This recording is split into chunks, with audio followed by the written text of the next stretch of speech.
Assalamualaikum warahmatullahi wabarakatuh. Bismillahirrahmanirrahim. Tabarakalladzi nazzala al-furqana ala 'abdihi liyakuna lil 'alamin nadhira. Allahumma shalli wa sallim ala nabiyyillah wa ala rasulillah sayyidina Muhammadin wa ala alihi washabbihi ajmain. Nama ba'du. Kita meneruskan kajian yang paling penting dalam ulumul Quran termasuk adalah al-ibratu bi umumil lafzi la bi khususis sabab. Itu terkenal sekali. Jadi Nabi karena seorang manusia, apapun hebatnya Nabi ini seorang manusia, tentu kalau ngandani cara Jawa atau menghitobi, pasti ngendikan sama yang di depannya. Tapi bukan berarti hukum ini khusus pada yang di depannya, tapi menjadi umum. Kenapa menjadi umum? Ya karena kebaikan itu boleh dilakukan oleh siapa saja. Misalnya Rasulullah ngendikan sama Mu'ad, ya Mu'ad inni uhibbuka fala tada'anna dubura kulli sholatin wa fi riwayatin faqul fi duburi kulli sholatin Allahumma a'inni ala zikrika wa syukrika wa husni ibadatik. Itu jelas kalimatnya Nabi, ya Mu'ad saya mencintai kamu, maka jangan pernah engkau tinggalkan setelah sholat kamu membaca Allahumma a'inni ala zikrika wa syukrika wa husni ibadatik. Ya Allah, tolonglah kami supaya selalu mengingat engkau ala zikrika dan mensyukuri nikmat engkau, dan tolong kami selalu beribadah kepada engkau. Lalu kalau melihat asbabil wurud, kalau dalam ilmu hadis biasanya disebut asbabil wurud, kalau dalam ilmu Quran disebut asbabin nuzul, tentu yang didhawuhi itu ya Mu'ad. Tapi Anda tidak boleh begini, saya tidak wiridan itu, yang disuruh Nabi kan Mu'ad, saya kan tidak Mu'ad. Itu tidak boleh seperti itu. Makanya kita tidak boleh terlalu tekstual, karena tadi resikonya Anda tidak mengikuti kaidah al-ibratu bi umumil lafzi la bi khususi sabab. Sebab itu saya tadi di kantor rektorat ya Pak Ordas ya, bilang nanti untuk kajian yang di kantor rektorat pakai kitab Syajaratul Ma'arif, karena kitab itu juga yang sekarang dalam proses penerjemahan saya dengan Pak Quraisyab di PSG, yang di sini pakai kitab Itqon. Nanti mulai bulan depan, karena saya dipaksa untuk meneruskan. Ini sudah kayak Tuhan saja maksa-maksa. Itu pakai kitab Itqon. Nanti babnya tak kasih yang mendesak untuk diketahui. Termasuk apa? Al-ibratu bi umumil lafzi la bi khususi sabab. Sehingga di Quran misalnya begini, ada cerita begini. Nabi Isa itu bilang begini, saya ini siapa? Saya ini adalah orang, kata Nabi Isa, wa ja'alani mubarakan aynama kuntu. Saya adalah orang yang di mana-mana itu memberi berkah, memberi manfaat kepada siapa saja. Itu jelas tentang Nabi Isa. Tapi oleh ulama dikasih judul yang umum. Babu nafil ibad bikullil bilad. Bab bahwa seseorang harus bermanfaat hidup di mana saja, kapan saja. Meskipun itu Allah cerita tentang Nabi Isa. Tidak bisa kamu bilang itu kan Isa, saya kan tidak Isa. Tidak bisa seperti itu. Isa adalah ibaratun an ahlil khairi. Isa adalah figur orang baik. Tentu yang dilakukan baik. Tentu kebaikan boleh ditiru siapa saja. Jadi sehingga nanti pada akhirnya nama-nama yang disebut Allah di Quran itu kalau nama orang baik tentu kita boleh ikut. Paham ya? Kalau nama orang buruk tentu kita tidak boleh ikut. Ya gitu aturannya. Sehingga tadi ada al-ibratu bi umumil lafzi la bi khususi sabab. Jadi yang jadi pegangan adalah standar kalimat umum dengan pemaknaan yang ditentukan ulama. La bi khususi sabab, tidak terkait sebab itu. Misalnya yang paling masyhur tentu dalam hadis Madinah itu kira-kira kan utaranya Mekah ya Pak. Kira-kira ya. Utaranya Mekah apa selatannya? Utaranya kayak. Utaranya. Dulu penduduk Madinah itu kalau bikin kloset itu, pokoknya kalau qada'ul hajat itu menghadap ke utara atau selatan. Terus kata Rasulullah, kalau kamu sedang qada'il hajat, sedang buang kotoran tuh jangan menghadap Ka'bah, juga jangan membelakangi Ka'bah. Itu Nabi redaksinya unik. Walakin syarriku au gharibu.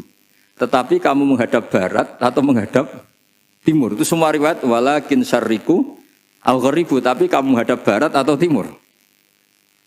Nah, artinya apa? Kata syarriku au gharibu adalah binisbat di ahli Madinah. Karena orang Madinah posisinya di utara Mekah. Sehingga kalau menghadap utara atau selatan berarti menghadap Ka'bah atau membelakangi Ka'bah. Dan itu tidak boleh dalam proses qada'il hajat, masbuk kotoran. Terus Nabi memerintahkan menghadaplah ke barat atau ke timur. Nah, al-ibratu bi'umil lafzi la bi khususi sabab juga direvisi oleh ulama begini, kecuali sebab itu ada ilat. Maka kalau demikian yang dimenangkan ilatnya bukan teknya. Saya ulang lagi, yang dimenangkan ilatnya bukan teknya. Kayak tadi, di hadis itu kan Nabi ngintikan apa? Tetapi menghadaplah barat atau menghadap ke timur. Tentu orang Indonesia malah kalau itu kebalikannya. Orang Indonesia kalau ke barat atau ke timur kan malah menghadap Ka'bah atau membelakangi Ka'bah. Di sini pentingnya ijtihad. Dan ijtihad ini lazim, bukan harus Imam Syafi'i atau Imam Malik. Semua orang normal pasti tahu proporsi kalimat tadi. Karena ada aturan al-hukmu yaduru ma'ilatihi wujudan wa adaman. Begitu seterusnya. Ini penting saya utarakan. Sehingga ketika Rasulullah sedekah dengan dinar dikasihkan fakir miskin atau dirham dikasihkan fakir miskin, pikirannya ulama adalah sedekah dengan mata uang yang berlaku saat itu. Tidak selalu ditetapkan dinar atau dirham. Begitu juga ketika Rasulullah dulu zakat fitrah pakai susu kering atau pakai kurma atau pakai gandum. Ulama semua bilang yang penting kuti ahlil balad. Yang penting makanan pokok di negara itu. Dalam konteks Indonesia tentu apa? Beras. Ini penting saya utarakan karena tanpa mengkaji ulumul Quran seperti ini. Dan kita insya Allah bulan depan saya langsung bawa kitab Itqan. Di situ ada beberapa contoh. Harus seperti itu. Karena kalau tidak terikat sebab, itu nanti takutnya ayat umum menjadi liar. Misalnya begini, pernah ada aliran sesat dulu. Kebetulan di Jogja itu, saya lihat di TV. Entah salah kiainya, entah salah dosennya, entah salah siapa. Atau salah orangnya agak stres, tidak tahu saya. Semoga salah orangnya itu sholat menghadap 4 arah. Alasannya Allah nggak ada di mana-mana, ya sudah di barat, rakaat kedua ke utara, rakaat ketiga ke timur, rakaat keempat ke selatan. Itu uniknya itu ngawurnya lah, bukan uniknya. Ngawurnya itu dalil fa'ina matu wallu fatamma wajhuwa. Kamu hadap kemana saja di sana dari itu Allah. Sehingga semua ulama ketika bikin kaidah al-ibratu bi'umil lafzi la bi khususi sabab selalu menyertakan kecuali khususus sabab ini ada illatul hukmi.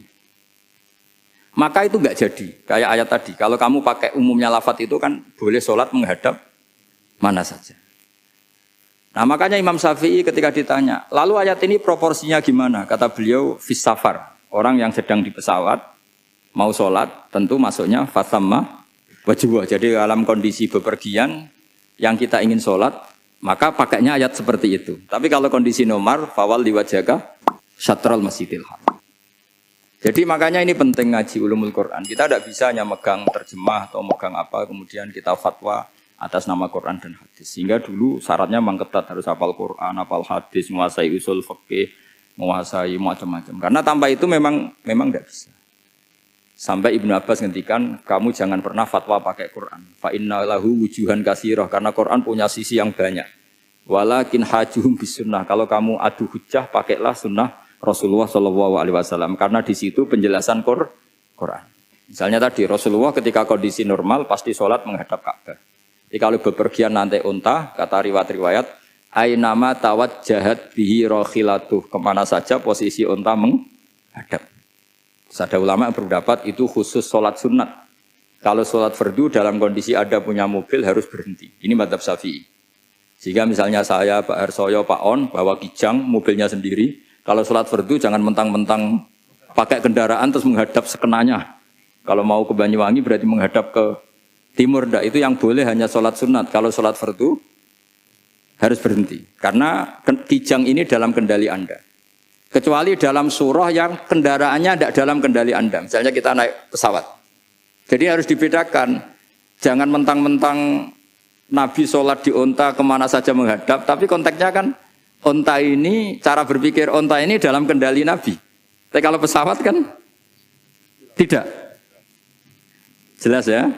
Jadi makanya ini pentingnya proporsional. Jadi kalau kita naik kijang misalnya mau ke Banyuwangi, kalau waktu duhur ingin sholat ya harus berhenti.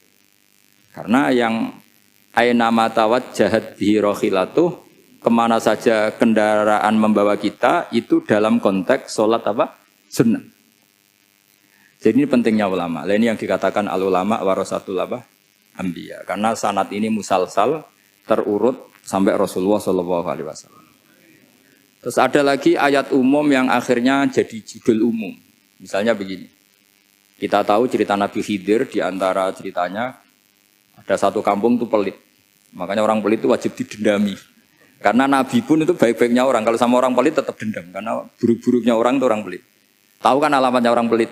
Qoribun minan nar, ya dekat-dekat neraka itu. Karena al-bakhil qoribun minan nar, ba'idun minal jannah.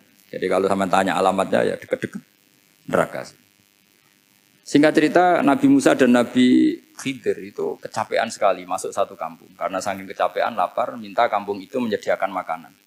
Istatama itu mereka minta makan, saking laparnya, saking karena di perjalanan yang melelahkan. Istatama ahla fa'abau ayyudayifuhuma. Tapi kampung situ kampung pelit. Jika semuanya tidak mau yang ngasih apa? Makan. Tapi pas mau keluar dari kampung, ada tembok, ada kayak prasasti itu, yang mau roboh. Yang mau apa? Roboh. Terus sama Nabi Khidir, tembok yang mau roboh ini ditata. Ditata jadi baik lagi. Nabi Musa kata Nabi Musa, kok kurang pegawaian mau medit, pagri mbok urusi. Jadi makanya dendam sama orang meditnya agak sunat. Karena Nabi Musa juga marah sama Nabi Khidir. Orang kayak kampung kayak gitu pelit kok temboknya apa rusak kamu benahin gitu. Terus Nabi Khidir menjawab, wa amal jidaru fakana lulamaini yatimaini fil madinati wa kana tahtahu kanzul lahuma wa kana abuhuma solihah. Begini loh, tembok ini adalah penyimpan harta. Penyimpan harta untuk anak yatim. Bapaknya dulu itu soleh. Artinya terus dibabkan oleh ulama. Babu ikrami sibyanil mu'minin. Bab kita memuliakan anak-anak orang soleh. Sehingga dalam adat kita menghormati Habib, menghormati Gus, menghormati anak pahlawan, menghormati orang-orang yang dulu berjuang kepada untuk Indonesia. Karena di antara yang dipertimbangkan Nabi Khidir adalah wakana abuhuma solihah. Tentu kita menghormati putra-putri yang dulu mendirikan UII, macam-macam. Ya tentu proporsional, tapi tetap saja dapat poin dulu atas nama putra pahlawan, putra orang-orang soleh. Karena Nabi Khidir ketika mempertimbangkan itu, alasannya wakana abuhuma solihah. Fa'aroda rabbuka yablugha ashuddahuma wastakhrijakan zahuma. Tentu Allah ingin kalau tembok ini roboh, kemudian kelihatan khazanahnya atau tabungannya, nanti dipakai orang-orang dolim. Kalau dipakai orang dolim, maka yang berhak tidak mendapatkan. Sama, negara ini itu dimerdekakan oleh para pahlawan supaya dikelola secara kesolehan, supaya dikelola secara orang baik. Maka orang soleh semua harus ikut kompetisi dengan tanda kutip merebut negara. Karena apa? Tapi tentu tidak perlu chaos, tidak perlu anarkis, karena tentu kemerdekaan ini dibela-belain supaya kita jadi baldatun thayyibatu wa rabbun ghafur. Sama, pertimbangannya Nabi Khidir, kalau ini kebongkar tersibak, pasti diambil orang-orang zalim. Dan akhirnya yang yatim tadi tidak dapat. Akhirnya dibabkan lagi di bab tertentu.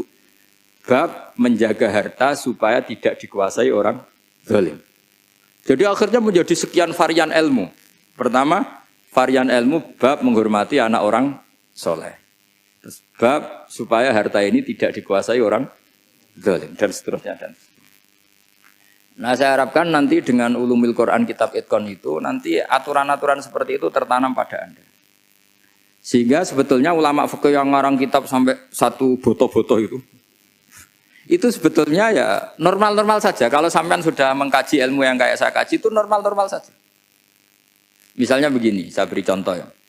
Orang munafik itu disifati Allah gimana? Wa idza qamu ilas sholati qamu kusala. Orang-orang munafik adalah orang ketika mau sholat itu bermalas-malasan.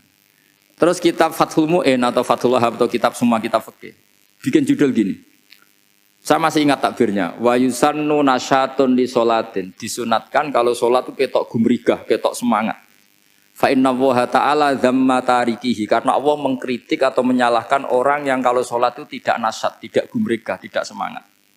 Mergo seperti itu adalah fi'lul munafikin. Perilakunya orang munafik. Terus ditulis wa idza qamu ilas sholati qamu kusala. Artinya di situ Allah mengkritik orang munafik. Kenapa? Karena kalau sholat malas-malesan. Anda ingin bersifat kayak orang munafik apa bersifat kayak Rasulullah? Tentu ingin seperti Rasulullah. Kalau ingin seperti Rasulullah ya wasari'u ila maghfiratim mir rabbikum. Kalau ada kebaikan harus cepat-cepat, harus disegerakan.